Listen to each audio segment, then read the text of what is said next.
Bonjour à tous, c'est Laura, j'espère que vous allez bien.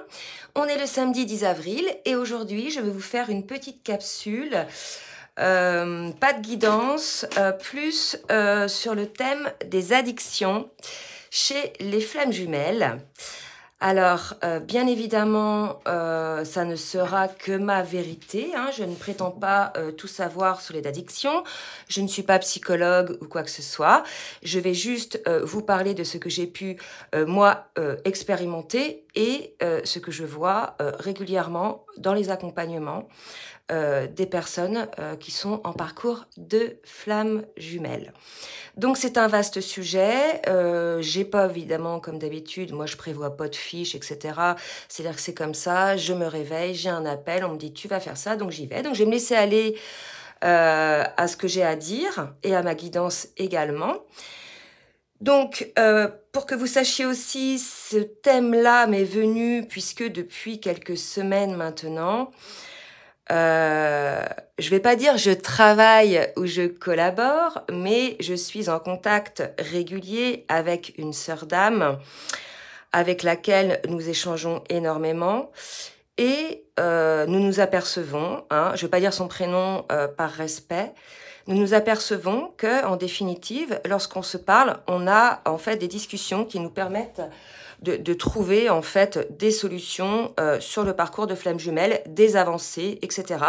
Et effectivement, après, ça se vérifie. Donc c'est vrai qu'on est régulièrement en train de discuter de certaines choses et en définitive, c'est des choses qui se passent euh, à l'instant T et qu'on doit vous transmettre, enfin, via ma chaîne, en définitive, vous voyez. Donc c'est vraiment un rôle c'est vraiment pour le collectif, hein. Je pense que la source nous a fait nous rencontrer pour ça. Donc voilà, je voulais que vous sachiez que je ne suis pas la seule sur ce thème de l'addiction.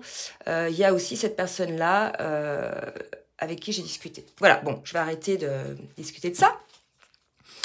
Maintenant, l'addiction, c'est un vaste sujet, hein. L'addiction, c'est, tout le monde sait ce que c'est une dépendance, hein. Donc tout le monde a des addictions, hein, pas que les flammes jumelles ou les gens qui sont en lien d'âme.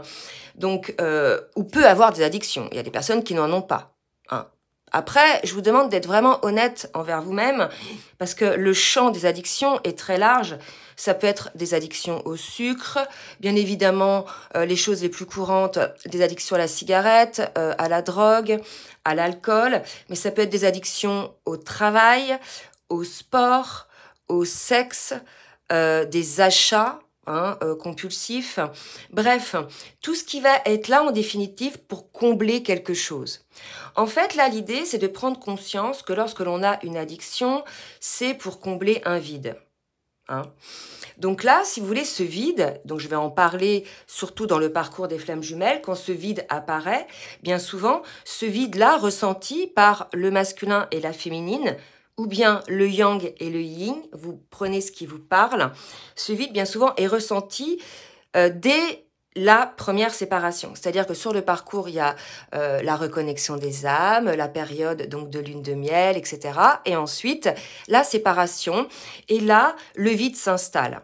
Le vide s'installe à l'intérieur de soi, que l'on soit yang ou que l'on soit yin. C'est-à-dire que notre âme a été reconnectée à notre autre, elle a été en complétude, elle a été remplie, elle a été, comment vous dire, comblée, hein, pendant cette période de lune de miel.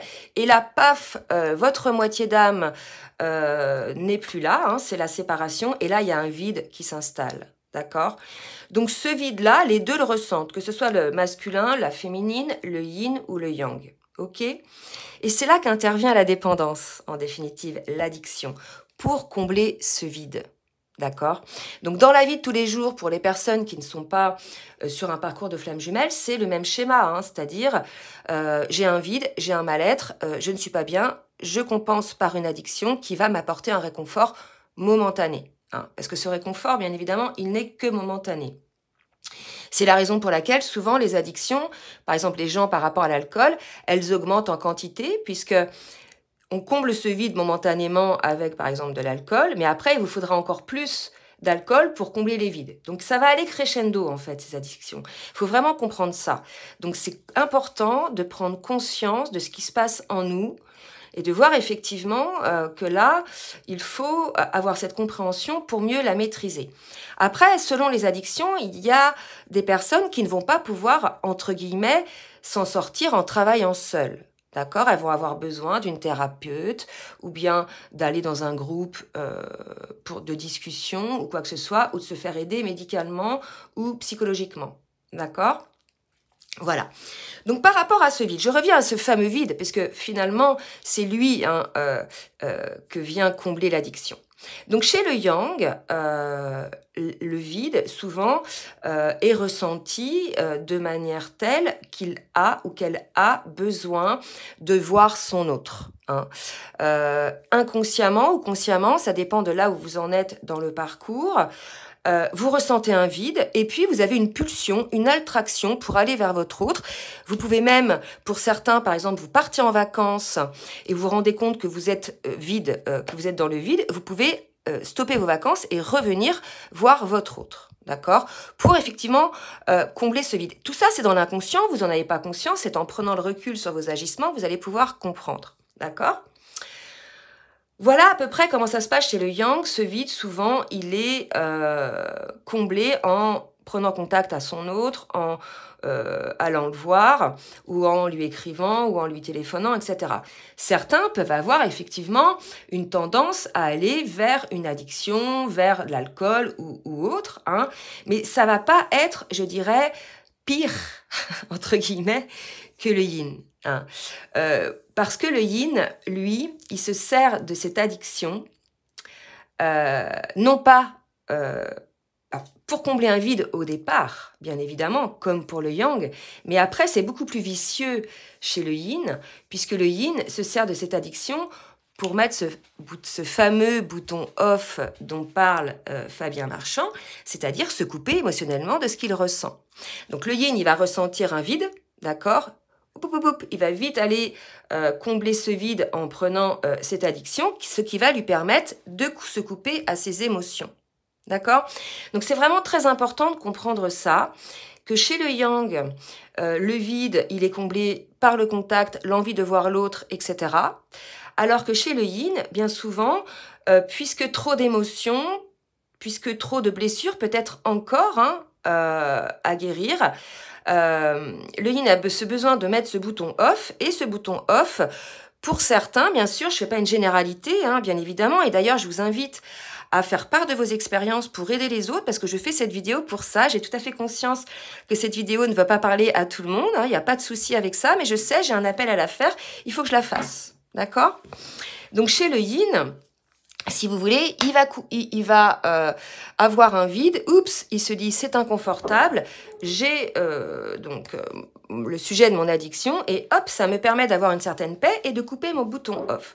Donc c'est vraiment, vraiment important à comprendre un petit peu comment on fonctionne par rapport aux addictions. Hein. Tout ça, bien évidemment, ça relève au départ de cette dépendance affective que l'on peut avoir, que l'on ressent lorsqu'on est reconnecté à son autre pour la première fois. D'accord? Dépendance affective que l'on travaille tout au long du parcours, dont on arrive à se délester au fur et à mesure de la guérison de nos blessures, d'accord? Mais là, moi je dirais, si vous sortez de la dépendance affective, faites très attention de ne pas aller dans la dépendance aux addictions. Puisque dans les parcours que je suis, les personnes que je suis, j'ai pu remarquer qu'il y a des personnes qui sont sorties de la dépendance affective, d'accord? Mais qui sont allés vers une dépendance, vers une addiction. D'accord?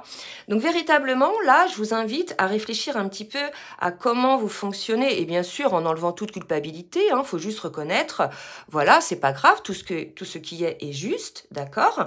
Mais à vraiment reconnaître dans quel cas vous êtes. Est-ce que vous ressentez un vide en l'absence de votre autre, et souvent vous avez besoin d'aller au contact?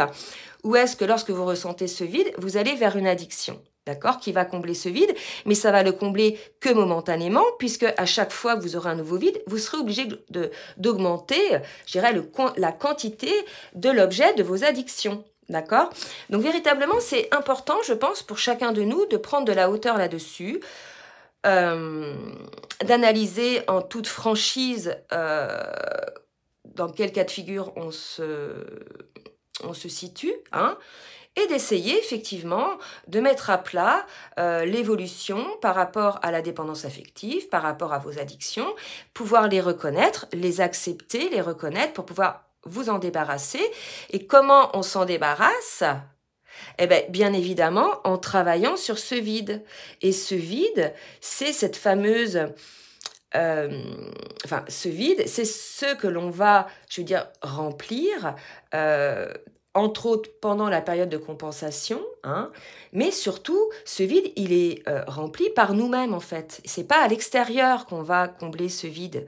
C'est pas auprès de votre autre, c'est auprès de vous-même, à l'intérieur de vous-même, voyez. Il y a une idée, là, d'être, je dirais souvent, l'arbre au milieu de la tempête, d'être totalement aligné et d'être rempli de soi, d'être rempli de cet amour de soi. Voyez, il y a une idée comme ça, c'est-à-dire que là, est-ce qu'on s'aime suffisamment soi pour pouvoir imposer à son corps une addiction? Parce que certaines addictions peuvent effectivement mettre en danger votre corps, hein, et surtout polluer votre corps, d'accord? Donc il y a vraiment cette idée de cet amour de soi.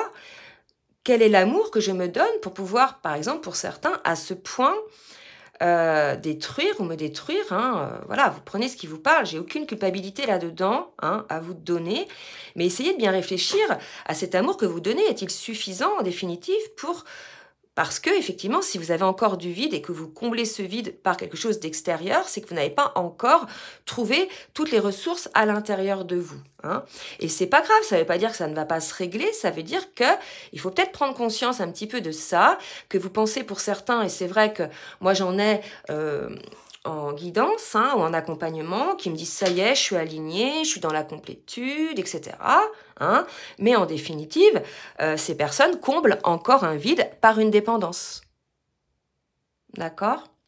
Donc là, je pense qu'il s'agit d'être honnête avec soi-même, sans se culpabiliser, en étant dans l'acceptation que tout ce qui est doit être, et que ça, peut-être, c'est une situation pour vous faire avancer autrement. Hein. En tout cas, sachez que lorsque l'on est dans une addiction, dans un parcours de flamme jumelle, quelle que soit l'addiction, hein, elle vous empêche finalement, si c'est de l'alcool ou si c'est de la drogue, d'être dans l'instant présent et d'être en total accord avec votre âme et à votre cœur. D'accord? Elle ne vous permet pas d'être dans une totale authenticité, puisque, vous voyez, c'est voilé, c'est flouté, c'est exacerbé. D'accord? Donc, faites bien attention, effectivement, de comment vous rend cette addiction, quel vide vous comblez, quelle dépendance vous avez encore à guérir. Hein.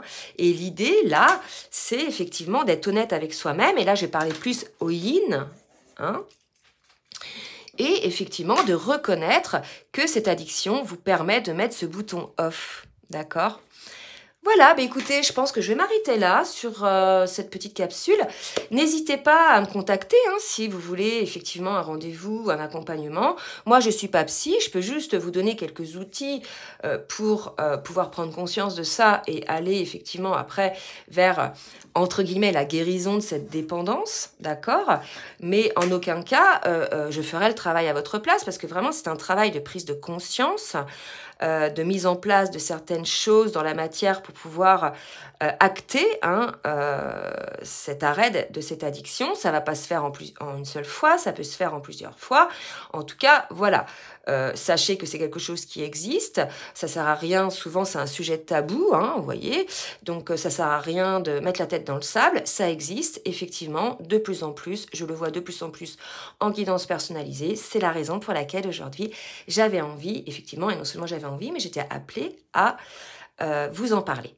Voilà, je vous fais des gros bisous et je vous dis à demain, je pense, pour la guidance du week-end. Je vous souhaite un bon week-end et je vous fais des gros bisous. À très bientôt, bisous bisous.